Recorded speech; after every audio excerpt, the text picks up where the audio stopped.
Allahu Akbar. Bismillahirrahmanirrahim. Alhamdulillah Rabbil Alamin. Isang mapagpalayang araw po sa atin lahat mga kaibigan. Ngayon po ay unang araw ng Pebrero at bagamat linggo po, patuloy po ang ating pakikibaka sapagkat tulad po na aking sinabi kahapon, nasa bingit ng kasaysayan ang ating pong mahal na bansa. Mga kaibigan, nalalaman ko na masyadong sensitibo ito pong issue na ito natin pinag-uusapan. Pero dapat, hindi po ito ang pagkakataon na tayo ay naghahati-hati. Maaari tayo magkakaiba ng mga linya sa politika. Maaaring meron sa inyong maka Duterte, maka Marcos, at meron ding mga pareho kong makabayan, makatotohanan. Hindi po natin mawawala yung pong kung minsan pagkakaroon ng kanya-kanyang pananaw sa mga iba't ibang mga polisiya ng mga nanunukulan.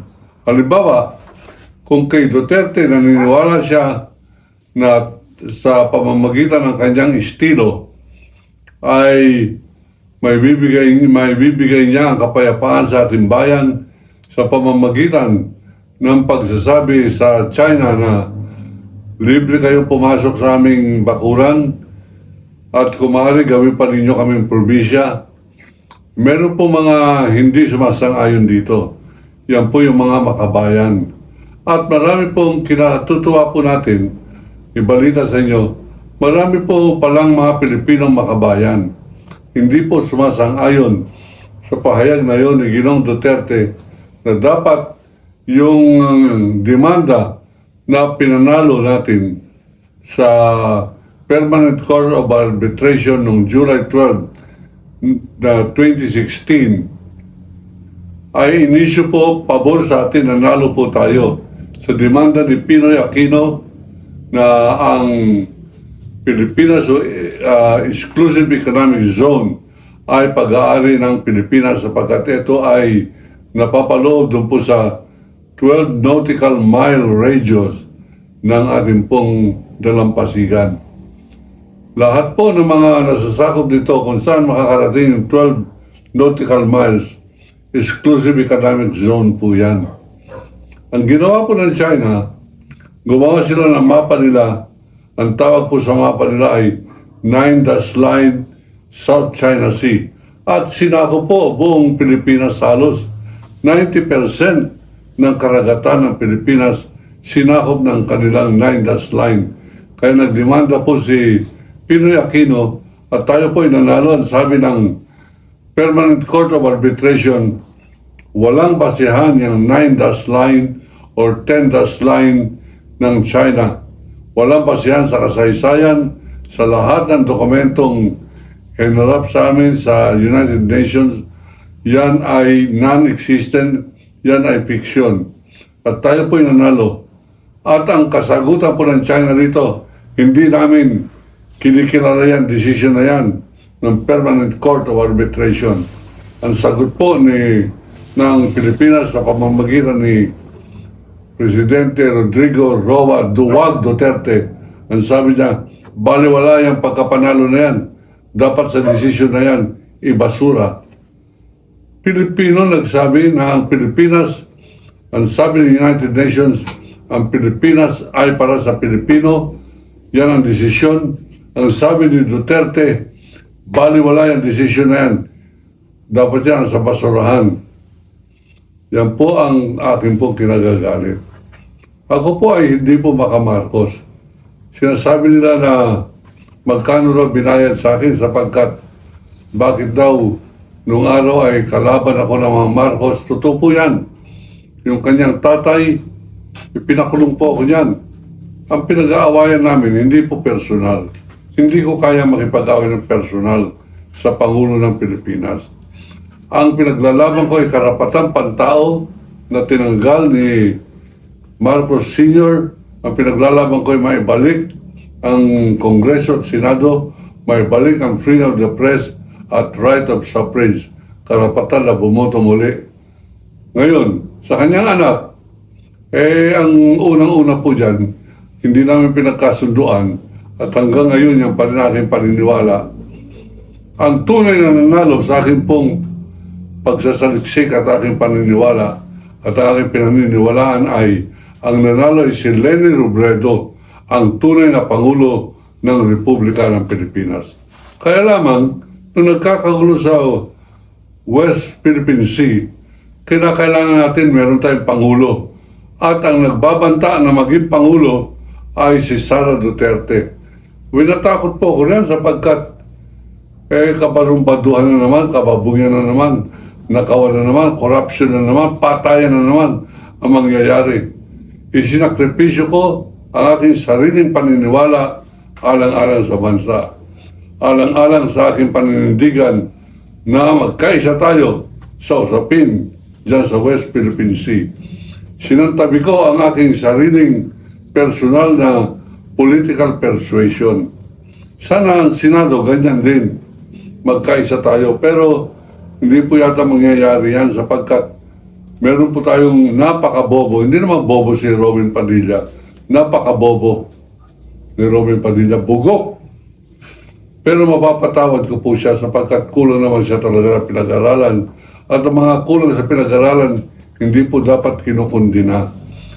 Hindi ko po kinukundina si Robin Padilla dahil sa kanyang kabobohan. Kinukundina ko siya. Gustong tagpasin ang ulo niya dahil sa katraidoran. Traidor, Robin Padilla. Traidor, Marcoleta. At lahat ng mga kumakampi, yung mga senators na kasama nila, Villanueva, Escudero, Cayetano, Amy Marcos, at kung sino pa mga kasama riyan ng traidor. Mga traidor kayo, dapat kayong lipulin, dapat kayong pandirihan. Kayo mga kababayan, huwag ninyong respetuhin yung mga yan.